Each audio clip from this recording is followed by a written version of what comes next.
Hi, everyone, and welcome to another episode of New Age Hipster Radio. Today on the show, we have a special guest, Dorothy Winter. Dot is a spiritual healer who's based in East Sussex, England. Her practice is anchored in the concept of abstraction and energy clearing. Her style of work benefits people who have experienced trauma, those seeking spiritual reconnection, and on all levels. She has worked with energy modalities including Terame, Reiki, Sikhem, Angelic, Reiki, Trey, and she recently completed Guaosha, I don't know if I'm saying any of this correctly, cupping and facial acupressure course. She works in person, online, in circle. She trains in Terame and Sikhem Reiki and the Egyptian cartouche. And I'd just like to say that she has trained me in those, and I'm so excited to talk more about that. And she brings a grounded and intuitive perspective to all her work. Welcome, Dart. Hi. Hi, welcome. So I'd just like to let people know who are listening or watching that I met you quite a few years ago now, and I met you when I had seen you on Instagram, and I was like, wow, like what's she doing? This looks really cool and a little bit different. And people listening to this will probably know that I'm into things that are a little bit different. So I booked in for a session with you, and then I just kept booking in for sessions. And I think at one point I was seeing you like every month just to like get my chakras done. And then I did some training with you as well, which was amazing. So yeah, I'm so excited to talk to you today. Me too, me too, me too. It's funny when you're reflecting on how we connected. I remember just being like seeing your post, and back I felt like it was at a time when everybody was really into hashtags. I feel like I've forgotten about them now, but back when like hashtags were really important, and it had like hashtag Tunbridge Wells. I was like, oh my gosh, she lives in Tunbridge Wells. Like, oh my gosh, I've got to connect. Like, I was so excited. I was so excited. So yeah, I love working with you, and especially then because it was just the sort of like the beginning part of like my career as a self-employed person. I just remember feeling so grateful to work with you because you're wonderful. But yeah, so Stop, don't stop. I'm gracefully and gratefully accepting that. Thank you. Yeah, it's so funny to think about that because um, it feels like another world away. Like that 100%. time, that was I can't remember when that was. Like 2000 and 19, 18. I don't know. I'm not even sure when it was. It was definitely pre-COVID that we, Yeah, yeah, because then it was like, oh, I want to come for a session. Can I come for a session? What's going on? Anyway, that's like a whole different yeah. conversation. I would like to open the space for you to share with us, please, a little bit about yourself, a little bit about your journey. I've been getting my guests to do a kind of origin story of how did you get into I know, it's like the story of your life, please, in 5-10 minutes. Uh, Okay. how did you how did you get into energy healing? Like where did this kind of, how did this kind of happen for you? Okay. Gonna have to make sure that you direct me so I don't go on to like too much of a an off-piece story. But essentially, I think I just got to a point where maybe I was a bit bored. I just had my son. I was a stay-at-home mum. We didn't have a lot of money. I'm looking back. I'm trying to think. I just think I don't really know why I didn't agree to go to this group. I thought it was a spiritual development group up the road, right? And I walked up there, and like I saw the moon in the sky. I remember, like, I really remember the moon. I went into this strange like village hall type thing, sat there, and quickly noticed this was not just a spiritual development group. It was like an ascension meeting where the main lady was channeling Saint Germain, and I was like, oh. And everyone's sitting on these chairs, and we did not stop sitting on these chairs for like 2 hours, and my bum was going numb. I felt really unwell, and the weirdest thing of all, there was a clock in the room that had the same moon pattern on the clock. And I remember just thinking, like, in my sort of weird like energy haze of other people's energy, like, that's so weird. Anyway, I left. I felt really unwell. But the lady messaged me and she's like, "Are you okay?" And I was like, "Not really." And she said, "Come for some Reiki." And I'd never had Reiki before. And I just, when I went to see her, I remember experiencing the sensation of energy moving. I remember just being like, I can feel this. I can feel this. And it felt like for the first time that something kind of clicked in me, this awareness that perhaps I'd always had, but I hadn't been able to name, feeling overwhelmed in spaces, being sensitive. And basically I saw her a few times, weird, wacky stuff like her growing a beard, lots of weird things like that. But I suppose the reason I got into it was a way of understanding myself better, having had like a background of like mental health stuff, and it just made me feel better. And to find something that I could feel so deeply made me want to then explore it, to be able to give it to other people, because I felt so good. I felt so grounded and clear after receiving energy work. And so I'm quite good at being focused, and I was like in a one track space of like, I'm going to learn it, and there's lots of things happen, like where we got married was opposite this lady's house, had to ask permission. She was a Reiki healer. She's the person who ended up giving me the details of the lady I originally learned with. So lots of strange but never really strange synchronicity that sort of led me down that road. And I'm kind of grateful that for that part of me that took a chance and wandered into a strange meeting. Yeah, so that's kind of like how it began. And then I guess it's just developed and emerged from there. And on that road of sort of kind of finding myself and who I am, and like the energy work has kind of been in like a parallel existence. It's kind of kept me anchored in a way, but helped me to explore who I am as a soul level too. Yeah, I've never heard that story before. I've known you for years and I've never heard the story about this ascension meet. Just when you were saying that, I was kind of like, oh, I wish I'd known about about that group when I was living there. I would have loved that. It sounds like right up my street. Like, a little bit kind of out there. Yeah.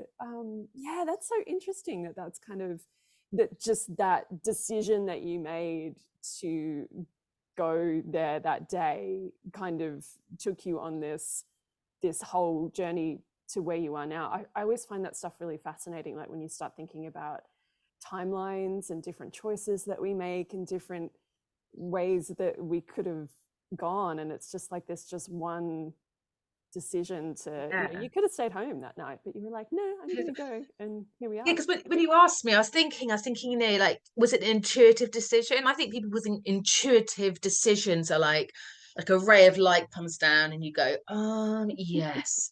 But sometimes it's like you just do something about thinking and it ends up being the right decision. Well, at least for me, it was like, oh, I want to explore this. Perhaps I go to this thing. It was the wrong week for me, but it was the right week. Yeah. And 2 hours of someone channeling Saint Germain it's intense. That's a lot of channeling. Yeah. For a newbie, I was like, where's Mm. the coffee?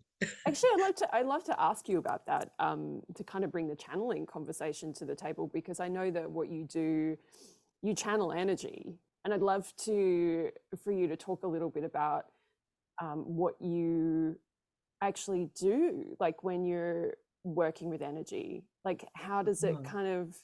Well, I was just like starting with the easy questions. Yeah. Like, what are you channeling? Because there's probably people listening to this it's probably people who are Reiki masters and all of that stuff too, but there's also probably people who know a little bit about Reiki but aren't really sure like what actually is it and how does it work, and do you just put your hands on someone and that's it, or like, what are your thoughts? Yeah. I know you have so many thoughts on this as well. I know. I'm like, do you know what? I feel like against the grain, I learned Reiki. I learned it. So that's first of all. Although I believe we're all born with our unique gifts, and have the ability to connect and tap into that kind of that energy, that flow of bringing energy down through us and out through us.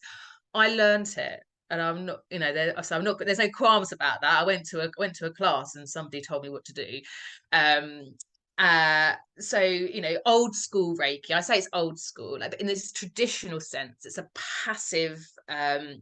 It's passive. So you call the energy in the old days, like Reiki, Reiki, Reiki. You call that energy in.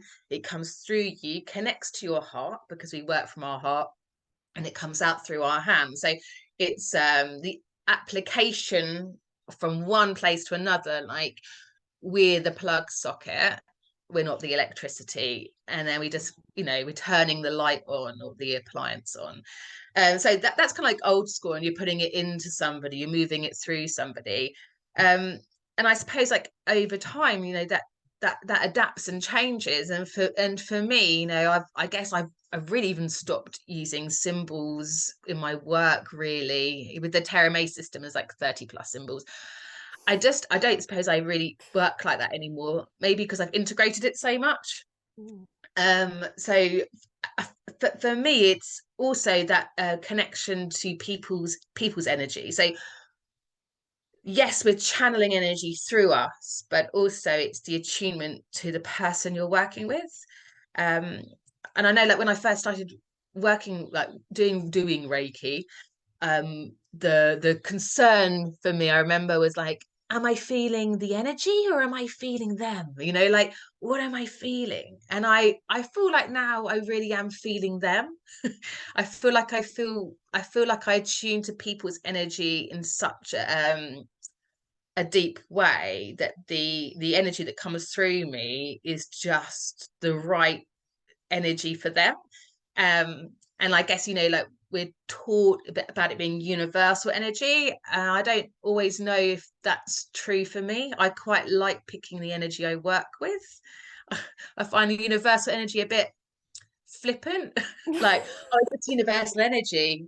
But it's like, but what does that mean? Like, what does that mean? Even I find that confusing. What does that mean? I want to be more specific, and I think with the Sikhem healing, you're looking at the elements, the elemental rays.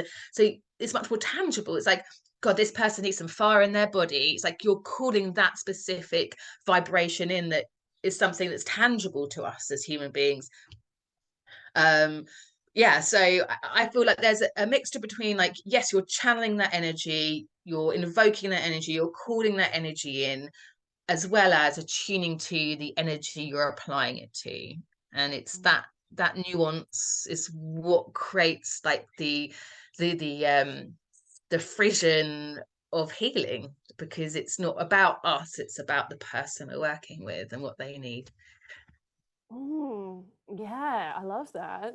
I love when you're talking about the universal energy. Like, I struggle with that too, because it's kind of like, well, it's everything.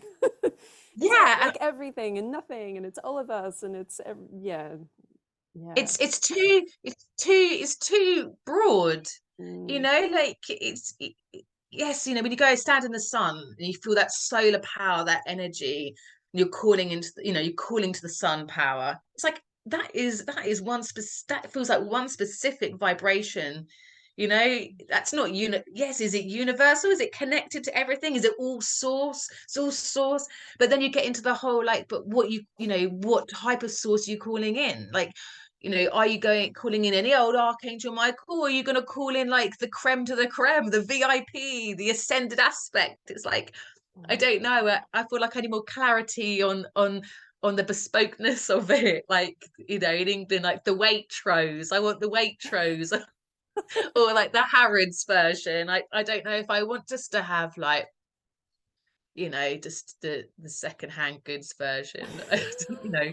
Only Whoever's working with available. energy.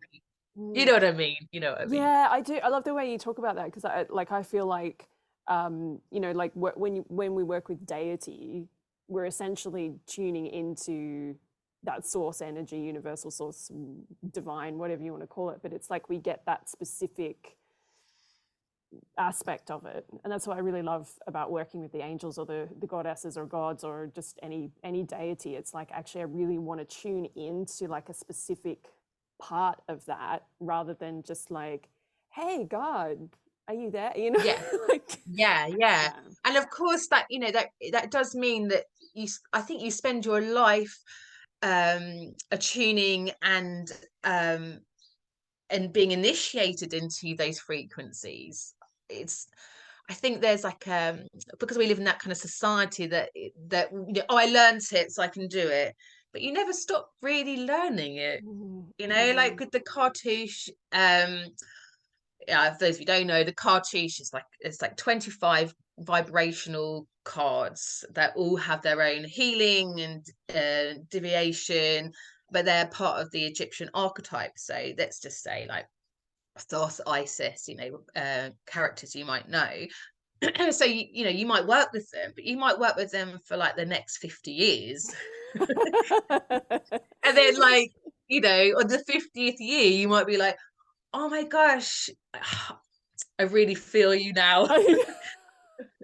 Like I understand you now, because it's you integrate it. It's own and that's the sacred specialness of your personal relationship with energy. Like it's yes, you can be taught it, but it's personal and special in that way. Yeah, I love that you said that it can take 50 years because I feel like we live in this world of like modern spirituality that's like, oh, why don't you work with this angel or work with that energy or work with this crystal or whatever, and you do it for a few weeks and you think you've done it and like, oh, got everything I needed to from that angel. I'm going to move on to the next one, but it's like, 100%, 100%, yeah, which is why, like, it wasn't that long ago I did another Violet Flame course. One, I was nosy. I was like, what have you got I haven't got? What do you know I don't know? yeah. But actually it's really important. It's really important for Mm, someone else to kind of show you something you think you know in a different way, to further expand your own relationship. And it is a relationship with that vibration. You're kind of saying, hi, do you think you could come and work with me? Is that all right? Probably really busy, but it's you have to kind of maintain that relationship and be like grateful and thankful, and it's a lot of thank you. I know. Thanks. I always hear, I love your Instagram. I don't know, like, well, I haven't been on Instagram as much lately these days, but I remember you used to like kind of post the videos of you doing different healing. I love those videos, and you'd always have like all these orbs, like orbs of light, kind of, and it was just like, wow, what is this? And like I'd always hear you say like, thank you, thank you, thank you, like so many times, and like that to me that was just like such a beautiful reminder as well to do that, because sometimes I feel like we don't do that enough. Like it's always No, like, we don't. oh, I want this and I want that, and can you help me with this? And then like an expectation of like, oh, this is just going to happen for me, and then if it doesn't, we get angry, Yeah, rather than kind of yeah, really going into that like devotional energy of like, just thank you and gratitude for all of this, the energy that we can access and the work we can do. 100%. And it's like, it is like, comes into like the power of prayer, regardless of what people feel about prayer. And also to have someone pray on your behalf. If you take out like the sort of the Christian vibe that people freak out about, to when you're opening space verbally for somebody, when you're closing that space verbally, and someone can hear that. I mean, I know for me, I feel nurtured. I feel like they're working for me, and I don't want them to say thank you. Mm-hmm. So yeah, it's incredibly important. And I know that actually, what came to my mind when we were talking about that was when we were allowed to go and work with people again after like the pandemic in person. And there was a photo I remember taking of like the rays of light coming through my blind. I think you even commented it saying winged disc, and it's in my mind right as we're talking about it. And I remember I laid everything out. It'd been so long, and I could feel the energy building in the room, and I was so grateful. It was like, thank you so much for allowing me access to remembering this feeling not just the doing, oh, because I get to do some healing now, but to feel the energy. Thank you for allowing me to feel, because sometimes it's like that, it just that reminder that you are part of um, a living, pulsating experience of being alive is so important for us, that we are so busy. We forget what it means to be alive. And, you know, so yeah, that's what made me think when you talked about that.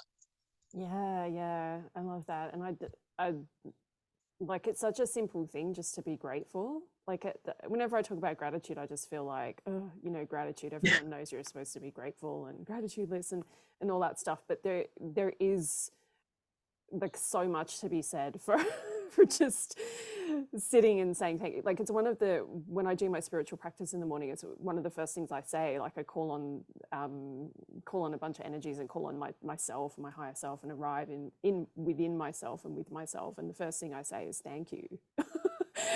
Just like, thank you that we get to do this again. Thank you that Yeah, that I'm here, and it yeah, like just completely shifts your perspective. I want to say shift your vibration, but I feel like it shifts your perspective, which, turns like, oh, I've got to get up and do stuff. And then it's like, actually, I get to get up and do stuff. yeah, 100%. And it is difficult, obviously. Gratitude, I think, is sadly flung around so much, Mm, that it could feel really triggering for people. It's like, if you're having a really hard time, it's hard mm, to feel grateful. So let's not bypass that. Maybe yeah. find something to be grateful for when you feel better. Mm, But yeah, you're right. Essentially, it does bring you back into presence, I think, of mm. being here now, which is where most of us find it difficult to be. Yes, it's a daily practice. Constant practice. I'd love for you to talk a little bit more about, you just mentioned trauma. And, Yeah, when people are in a bad place, I don't know, did you use the word trauma, or did I just no, I come didn't. up with But that? No, interesting. we are Uh, talking. But we are talking yeah. about being present. And Mm, you know, actually, somebody messaged me last night and said to me, "Oh, what's your thoughts on for ladies?" And I was like, "Oh, well, I don't really know. I don't really know if I've got any thoughts." And they were like, just talking about that. Oh, they felt really excited because someone was talking to them about it. And I said, well, I try to spend a lot of time out of that remit these days.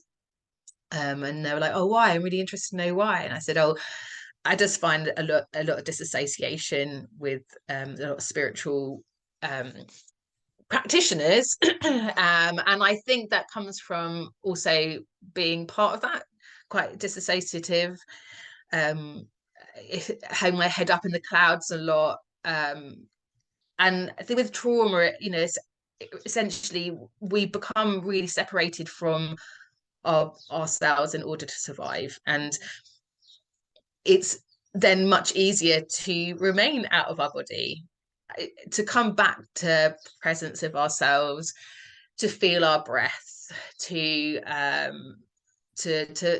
feel all the wrongs that are around us is really, really hard. And I think sometimes spirituality, it encourages us further out into the field, and so you have a lot of traumatized people holding spaces. And I'm saying that from and not in a really judgmental way. It's just, I think, when you've kind of been there and have been a healing part of that, trying to be more grounded, trying to integrate everything, I see it more. So I think it's just about being really conscious of who's holding space for you, what narratives are they sharing with you that will further kind of separate you from yourself, that are lacking compassion. Because I think sometimes it's this sense of um sort of there's a lack of compassion for people, for humanity, generally, mm, because especially after COVID, I mean, I feel like the pandemic is a collective, um, distressing, traumatizing experience that we all felt in various levels. So we should all be much more compassionate with each other. But yeah, there's still like things that are peddled within the community about, like, things being bad or negative, which I think further just separates us from ourselves. Yeah. I'm sorry, I went off on a tangent then. I was trying to think what to say. Yeah, I resonate with all of that. And one thing I would love for you to talk more about is that idea of bad energy or like negative energy, because hashtag negative energy, like it's like this thing Yeah, that gets thrown around so much. and the thing is, I've been that person. I have been that person who's talked about negative energy. So, you could probably scroll back to the beginning of my like Instagram and be like, hey, but you said this stuff here. Yeah. So I'm well aware that, like, I've said stuff which has been like not cool, I think, Um so I try really, because I get people who come and they say, will you tell me afterwards? Tell me afterwards all the things that aren't right. Where's the negative energy? That's And me. I'm like, I'm oh, sure I've done that when I've come to see you. yeah. And I'm like, Is my energy okay? Like, yeah. So like now I'm very much like, there is no negative energy. It's just that, mm, where there's more than others. Like, what texture is it? What color is it? What's the story here? What's the pattern? Why is it on this part of your body? Why does it travel down here? Like, what does that mean for you? It's like trying to change the dialogue away from, what did you do wrong? What's your fault? Because none of that stuff's healing, is it? mm-hmm. And I, even the other day, someone had put a video up of having their feet done by somebody, reflexology, and they's like, oh, so apparently, like, this part of my foot's bad because it's like, come on, like, it's not bad. You're not bad. There's nothing bad. It's nothing bad. I mean, sure, just to like switch things up, 100% do I believe there is distorted energy in the world, in spaces, 100%. 100% do I think there's energy that needs to be transmuted, true alchemy, changing it up a little bit. But I think if we take away this idea of, I'm holding negative energy, then I think we create more charge for change, because that compassion's so loving, right? Like, I just, yeah. And I think it's so problematic. It's so problematic that I remember, like, somebody giving me healing, and then they touched my hip and they were like, oh, this is your grief for your mum. And I just thought, take your hands off me. Step away from my body. Don't you dare name something so personal. And so, like, I don't know, I think that has informed so much about how I want to operate as a healer. But I also appreciate, for some people, like, maybe I'm too uptight, I'm too cautious, I'm too careful. I think it's, once you've seen harm and experienced harm, it's very hard to then operate back into that paradigm. It's kind of like old school. It's quite old fashioned, that kind of old school spiritual thing where, like, your thoughts are creating everything around you, so it's all kind of like your fault anyway. It's just like, oh, give me a break. Like, Yeah. it's just, yeah, tough. Yeah, I struggle with that so much too. And I think, like you said before, this compassion feels like it's missing a lot of the time from the conversations that we're having, or that we see people have on social media around all this spiritual stuff. Yeah, it just really kind of feels like, why are we why are we like this? I guess we've all got the journey to go on. And I think, like you said with your Instagram feed, like, if we were to scroll to the very end, I don't even want to know what's at the end of mine. Like 10 years of Instagram posts is just like, I can't scroll that far. But we're all on the journey, right? We're all on the journey. Yeah. Even those of us who are doing this work, it's like, it's a constant evolution, and we're constantly learning more and thinking about things from a different perspective or a higher perspective, and changing the language that we use and the things that we're doing to try to be more compassionate and inclusive. And we don't always get it 100%. right.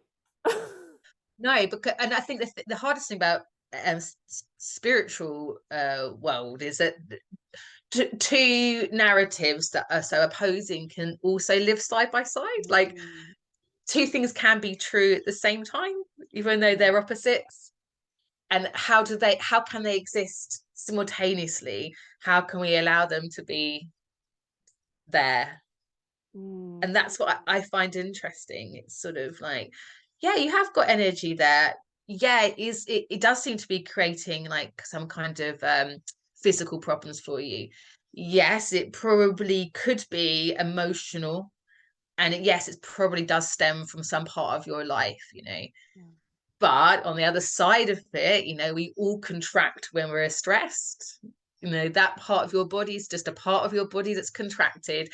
It's like these things can live together. But I think it's our job to kind of as space holders, and also as people who receive healing, hopefully, um I have an allowance to could be. Mm.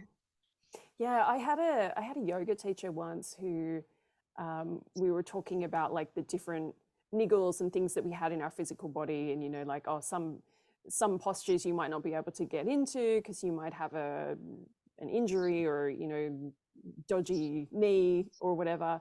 And she referred to these she didn't like to use phrases like, oh, dodgy knee, like I've just done. She was like, those are the places that need some extra love. And I was just like, oh, that's such a beautiful way to think about your injuries, or your creaks, or your joint Yeah. problems, or your bigger things that are going on for you, back issue, like all these things that we have in our physical body. It's like those are the places that need love. Yeah, and just because somebody's a space holder doesn't mean that they can't have anything wrong with them. Oh, It's like, yes, yes. you know, because I Yes. think that's also like this there's an element of stress there. It's like, oh, how can I do this if I'm not fully like able-bodied and all the rest of it? It's like, I don't know, not saying I'm not able-bodied, but it's just sometimes, like when I'm doing my circles, like my hip has issues with my hip, right? And sometimes when I get up to go and do something, I can't help but make the old person sound like, oh, like, oh. Yeah. And I feel like, oh, probably, probably should. My perception of what somebody who's holding a circle should be like, someone who just Mm. naturally flows up, jumps up and does something. But that's not real. But at the same time, it's like, well, it's just my hip sometimes just behaves like that. I'm okay with it. It makes space for other people to be okay with their Mm. their their um their fluctuations of their body too. Yeah. Yeah. And I feel like once you get to a certain age as well, like you're pretty lucky if you don't don't have like anything that's kind of, coming up for you. But I think it's really interesting, like I have a few little things in my physical body, and whenever I go to a healer, not with you, but when I've been with other I've been with other healers, and they're like, I remember I was getting a lot of migraines at one point. I still get them now, so I'm not going to say, oh, I healed them with spiritual healing or whatever. But people would say all sorts of things like, oh, the reason that this is happening is because you've got your third eye's blocked, or you're not open to receiving, or you're not. People would give me all like this list of reasons why I'm experiencing this, and then I'd go home and be like, oh, I really got to work on this. I really there's something wrong with me, and the energy is Yeah. bad, and it's stuck, and it's negative, and whatever. But when I kind of tuned into it for myself, once I kind of got out of that space of not caring so much what everybody else was saying, and doing my own energy work on myself, and then coming back to it, like sometimes it's just a part of being in a physical body. That you have Yeah. you have these things. Yeah. 100%. And the thing is, I think also when it comes to like, we look at like manifestations of illness, right? And I actually remember I was having this conversation when we did the training a long time ago, and we'll go from the manual. I actually don't have that in my manual anymore, but I remember you saying, I don't agree with this actually, Dot. You remember Did I saying remember it? that? I remember you saying like, no, because I don't, and I'm really grateful for that moment of challenge actually, because Mm-hmm. I was kind of at that point in my career, what's the right word? I don't know. I was almost still peddling the old paradigm of what my teacher taught me, which is essentially like all of your emotions are all manifested in your body, and that means depression, everything, right? And so I think, you're talking about, like cancer, and I think so it's like, so you're sort of, this is sort of implying that actually you've created your own illness. Mm. And of course that's problematic, of course that is, Yeah. bloody hell, like, sometimes, yeah, we have depression, and it's not because of, it can be a chemical imbalance. That can also be Mm. true, that can be a truth. Mm-hmm. And so I was really grateful. I remember you, like, calling me out, and I was like, oh, okay. So I'm glad you called me out, because actually, that's probably the beginning of me starting to question even actually what I was Mm. teaching. But on the flip side of that, which came up yesterday, so funny how these things come up when you have conversations like this. The other day I was thinking about my bad back I had when I was after my dad died. I had just finished uni, and I had the worst back pain you can imagine. And it didn't happen immediately. It happened like maybe 6 months later. And I was on all the medication you could possibly imagine for a whole year. I was literally just like taking, nothing was working. And I became part of this whole back to the doctor's person, back to the doctor's, like really sucked into, there must be a reason. I was so fixated on fixing my back that like I almost kind of lost wellness that didn't even exist anymore. It was just me and my back, and I can't work, and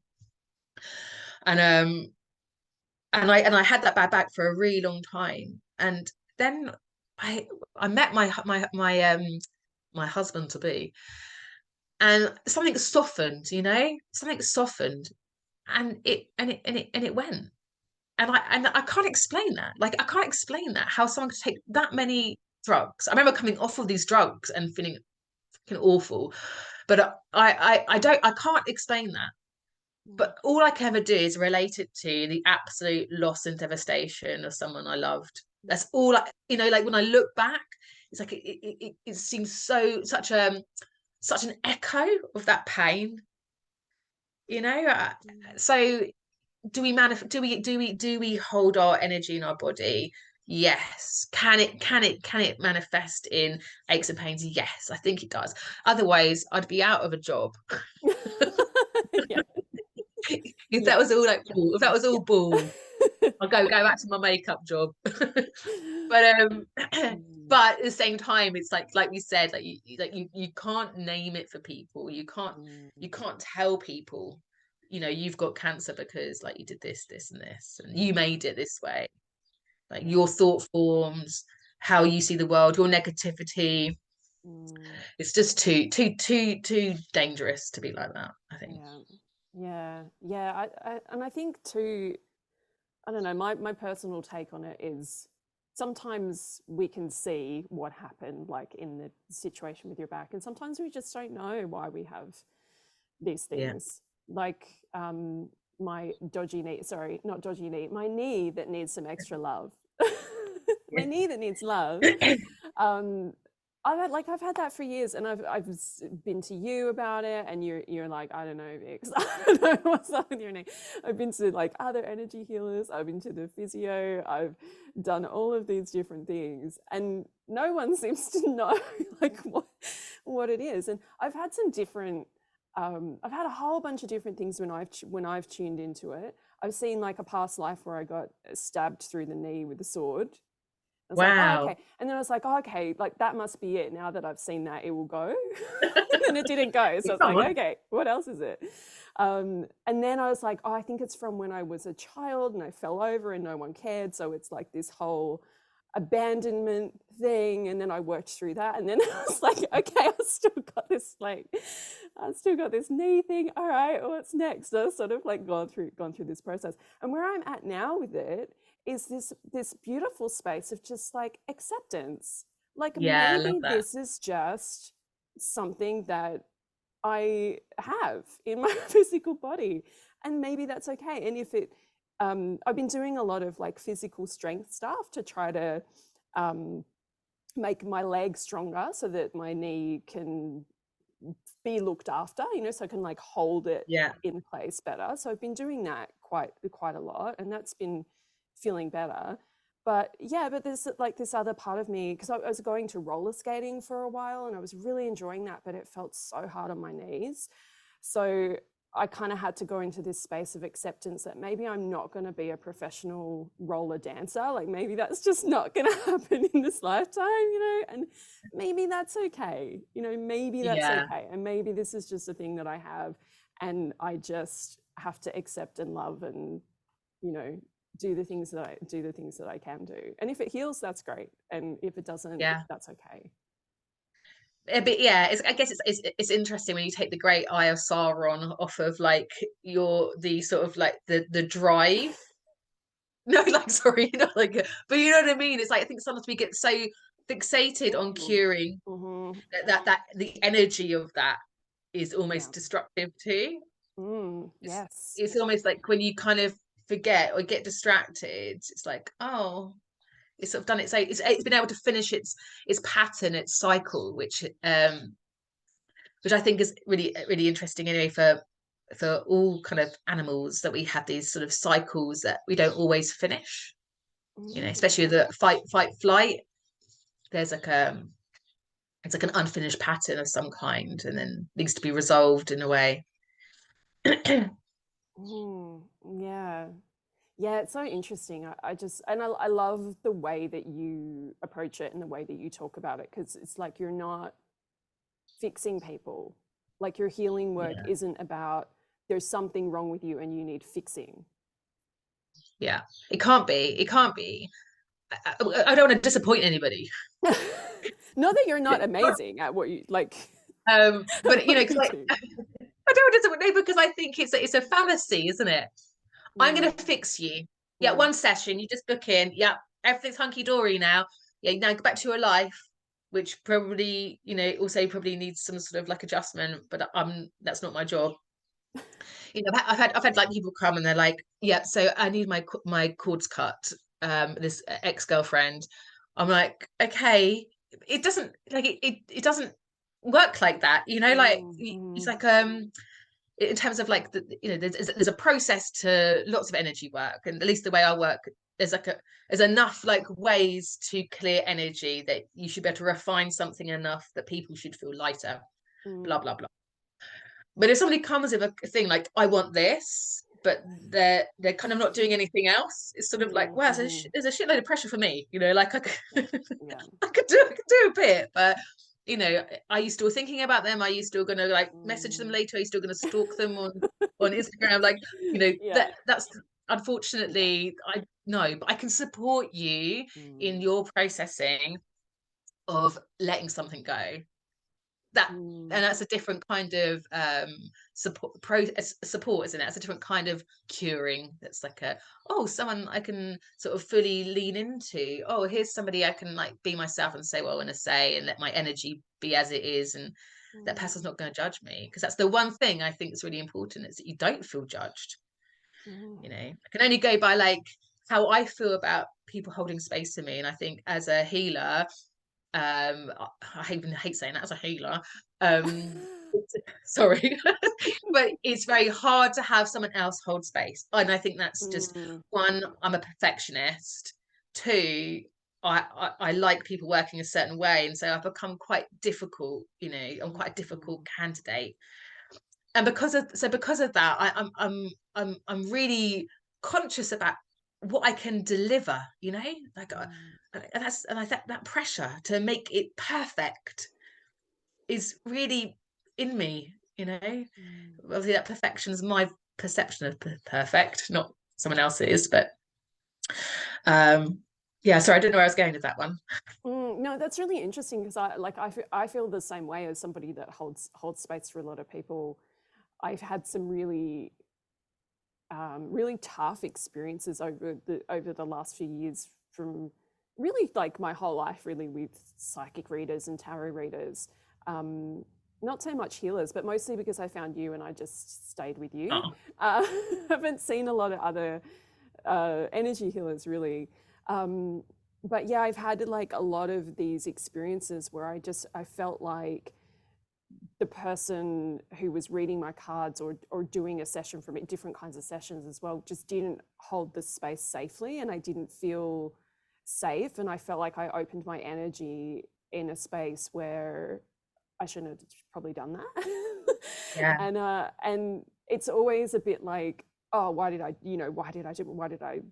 get that reading? Why did I do this? Why did I do that? But there's always such an incredible opportunity for learning, and it just makes you look at your own practice so much of like, well, am I making my space safe when I'm working with people, and what would I need in that space that person didn't give me? How can I make sure that I'm doing that for other people?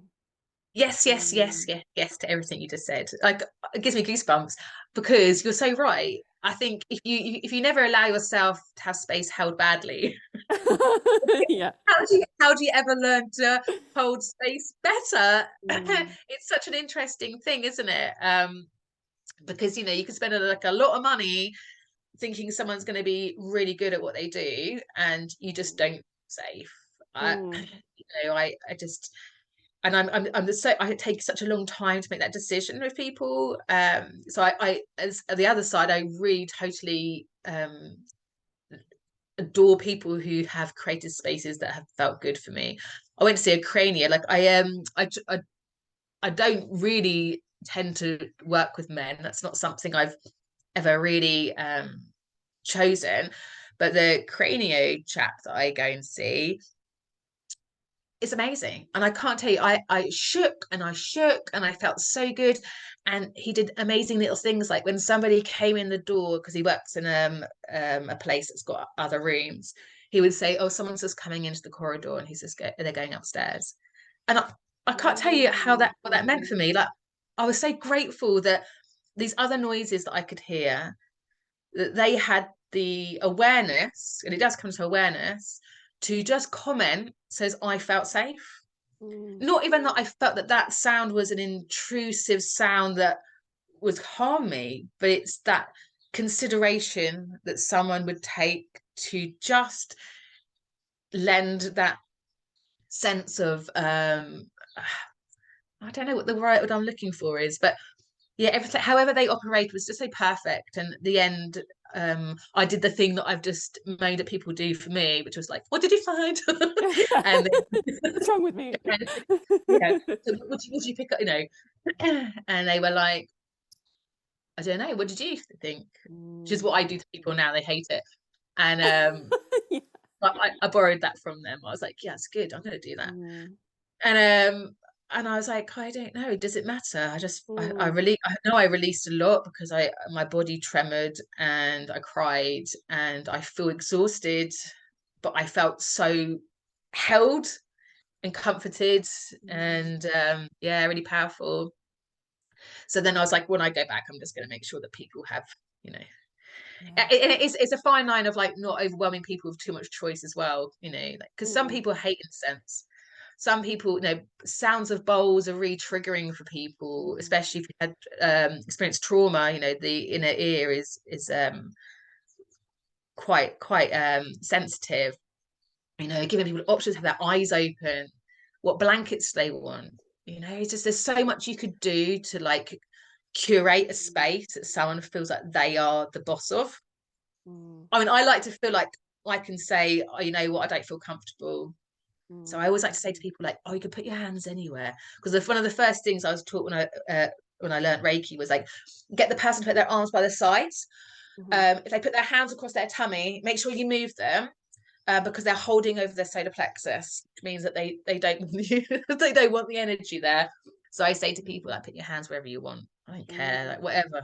It's gonna go in. It's gonna go in there anyway. I don't care. Like, Yeah. it's just so funny how we kind of make people behave in a way that makes it easier for us. Like, when I'm teaching students, I'm like, oh, have your eyes open, have your eyes open. And they're like, oh, but I can't. I'm like, you have to try, because it's not your experience, is it? If you want to have a nice energy experience, go meditate with your eyes closed. But what if the person you're treating is having a really awful time, and like you're just got your eyes closed?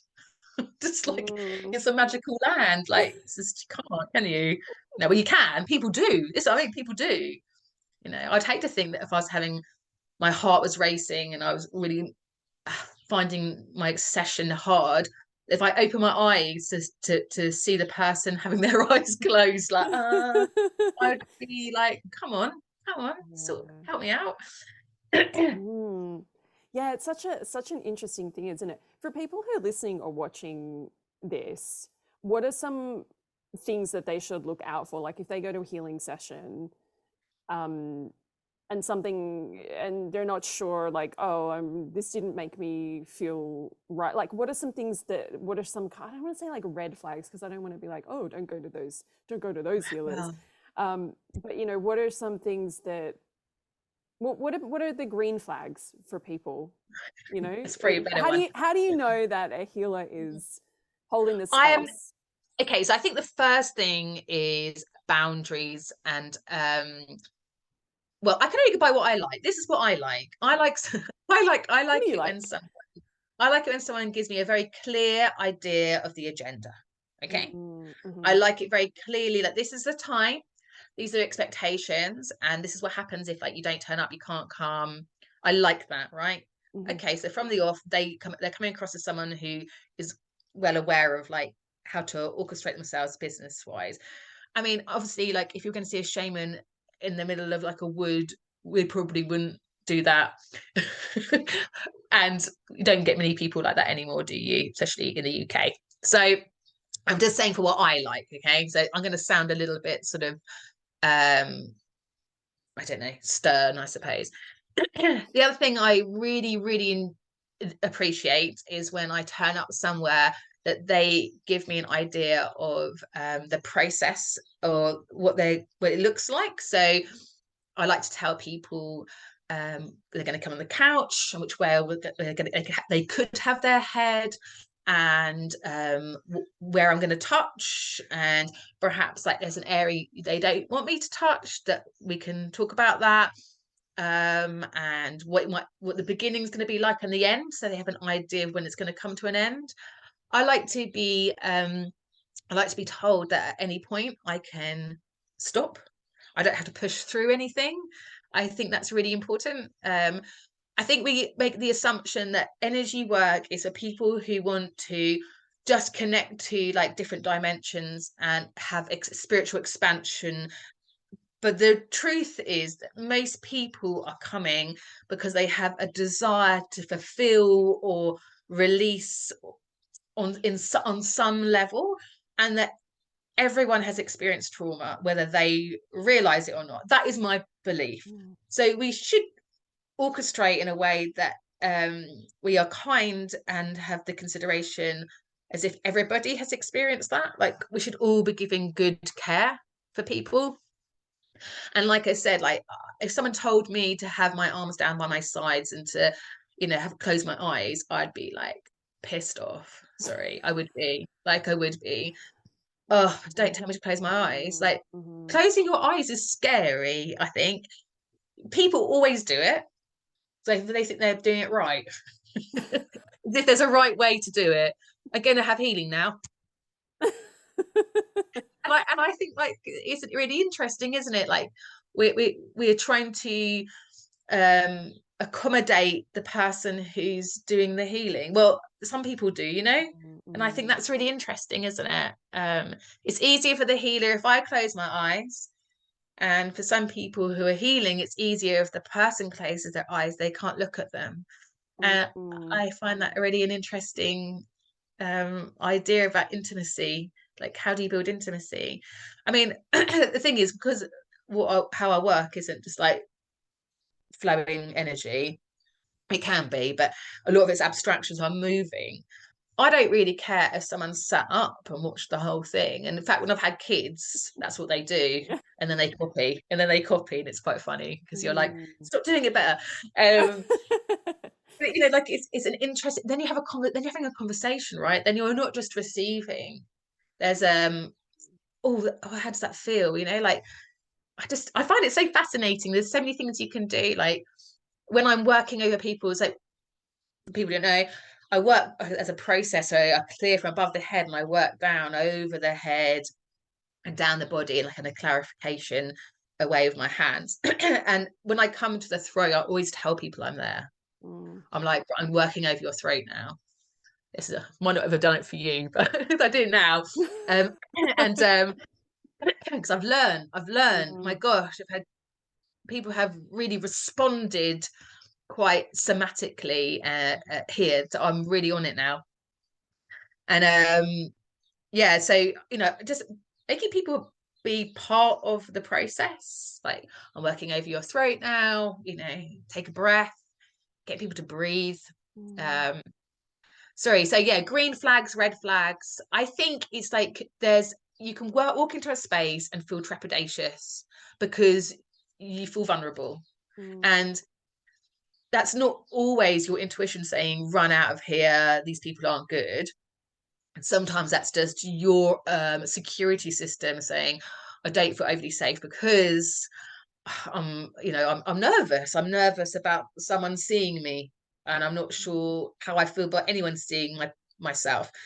But I think you can go into a space and be like, I hate the way it smells. Oh my gosh, I hate the fact she's got like 16 cats on the sofa there, and that she's not making eye contact with me, and she's not asking me any questions.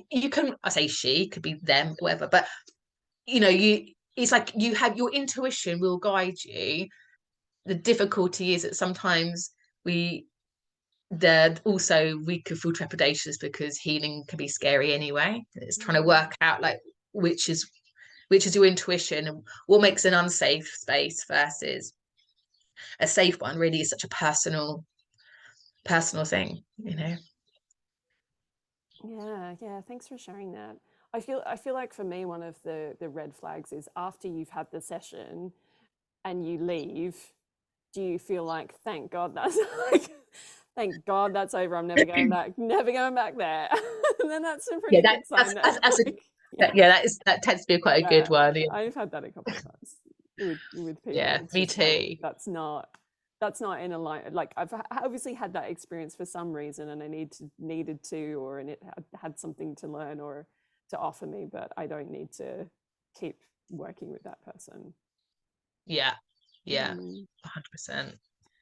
Oh my goodness, I can't believe that time is up already. Oh, like we just started. I have all these things on my list here. no, sorry. Things to talk about. I feel like it's at least another 2 podcasts. Okay, we could have the Dot and Vix series. Dot and Vix show. Yeah, I love chatting with you. I feel like we're really on the same page with so much. And what I really love about you and the way that you work is that you're constantly checking in with yourself and asking yourself questions like, is this still what I think? You're changing your mind. You're finding new ways to do things. And I feel like I'm the same. Things that I said. I used to talk about like energy vampires when I started my Instagram. It's probably some Instagram post about how to deal with energy vampires, and then a couple years later, why we shouldn't call them energy, like why we shouldn't use the phrase energy vampires. It's like this constant kind of just an evolution. Like we keep but also like I really wish that people were be brave enough to speak up about that. It's like, I don't know, it's just we change, right? We should be allowed to change. And I think there's an element of like maybe fear, like you're talking about Dot, you change things up a lot. Sometimes I get total fear that like if I'm slagging off actually essentially what I do. Like energy healing, like who are they to say this? Like, that's what you do. That's what you do. Don't diminish it too much, otherwise no one's going to come for healing. And I feel like sometimes I run that risk, but at the same time it's like, I do believe in energy work. I do believe that it will make you feel much more connected. I do believe that, just in case anyone's listening thinking, right, maybe energy is not the way to go, but it totally brings you back to yourself. It is incredibly healing. it is, but I think we can always do things in a better way. Mm. Yeah, absolutely. And I feel like there's so much coming to light as well at the moment around things like, you know, having a trauma-informed practice. I've been looking into that with my yoga, and you know, things like you said, that some people just do not feel comfortable closing their eyes. So now whenever I'm doing anything, I just say, close your eyes if it feels comfortable. You Yeah. know, like there's no, It's, you don't have to like do what works for you. You know, if you want to run out. If you want to just lie down and cry, you can do that. You know, it's like there's whatever you need to do is yeah. absolutely okay. Come as you are. Yeah, but you know, I never, until I started to look into how to work with, you know, how to work with the trauma informed practice, I never thought about that. And like when I've been doing spiritual development classes, I'd always just said, close your eyes. And now I don't, you know, now I don't say it like that, because now I Yeah. have more information. And I think it's just like the more information you get and the more you think about things, the more you kind of, the more woke you become. This has been amazing. Thank you so much for being here You're and so welcome. sharing all of your magic. Yeah, I just love it, because you know I'm the person in your class that will ask questions and call, call you out. Yeah, it's so grateful. It's so grateful that you did, because it you know, I feel like I'm going to start talking again, but I know you want to wrap things up. But yeah, I think it's, you know, it was at a time where like it just got me to really consider about like the information that I had been given, and Mm, rather than regurgitating, mhm. actually own stuff and change things so you're informing people in a different way. So always grateful for Yeah. you. Yeah, I remember when I was doing my Kundalini teacher training, I asked some questions, and I asked some questions that weren't always received that well. It was like, am I really the first person that's asked this? You know, am I the first person Yeah, that's brought funny, isn't it? this to the table? People are so compliant though. I think Yeah, that's it, isn't it? yeah, yeah. And I think like Kundalini yoga is really similar in a lot of ways to like the Reiki tradition of like, well, this is how we do it because this is how it's been taught. And you get like, you know, Yeah. person after person after person teaching it in exactly the same way. And you're not allowed to change anything, you know. But Yeah. then there are people like us, they're like, why not? Yeah. I've just, yeah, why not? Why not? Mm, Why not just mm. call it something brand new? Yeah. Anyway, I love you so much. Thank you so much for being here. This was so fun to Welcome. do this. Could you please just take a moment to let people know how they can connect with you? I'll put all of your links and everything in the show notes and on the website. But just, you know, if people are listening and they're like, wow, she's amazing, I want to work with her, where can they go? Well, if you think I'm amazing, you can connect with me. You can go on my website, which is my name, dorothywinter.com, nice and easy. You can find me on Instagram, Dorothy Winter Healer, I think Spirit Healer, not sure. You'll find me. I've got like a multicolored profile picture. I think that's it. I'm not really that exciting. You've got two ways really.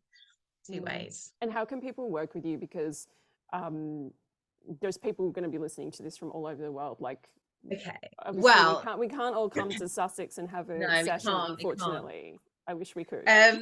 Well, I do ad hoc online healing, which all sort of began in lockdown and then trailed off. But I'm doing something called the Rite of the Sun, which is like a solstice online healing. So it's like psychic energy work. So be like a guided meditation, connecting with the people who are there, pulling out verbally, clearing anything that I can see, metaphorically.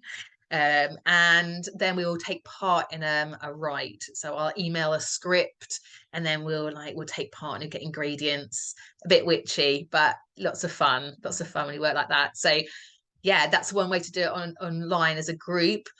Or you can do it online one-to-one. So I work on Zoom, or I do a thing called Draw and Heal, which is my favorite thing at the moment, which is basically distant healing, but I draw you. So I draw all the what I can see inside you and around you, and I write notes and I put a card from my cartouche, and it's lots of fun. I need to get one of those. I haven't had one of those yet. I've You done some do? distant healing with you, but I haven't had the heal and draw. Oh, it's so good because actually as you're drawing, like you're clearing. Well, this is what I Mm, think. Yeah. Love it. I feel like that's a whole thing, like that you should do, you should be like teaching people how to do that, and you can have like a whole. Well, I feel like people do it like, like if you client card, like, you might draw the energy in. I just find it easier. It's actually helped my psychic ability, because you work in a different way. It's like you go into the body and then you're like, show me more, and you're like, Mm. yeah, love it. Yeah, it's so interesting. Okay, thank you so much. Okay. We could sit here and chat all day, all night. Thank you, Dart. You're amazing. Thank you so much for being Oh, here. Thank you so much, everyone, for listening or watching. Please, I always forget to say, please subscribe, leave a comment if you love this podcast, thumbs up, and I'll see you next time. Lots of love. oh.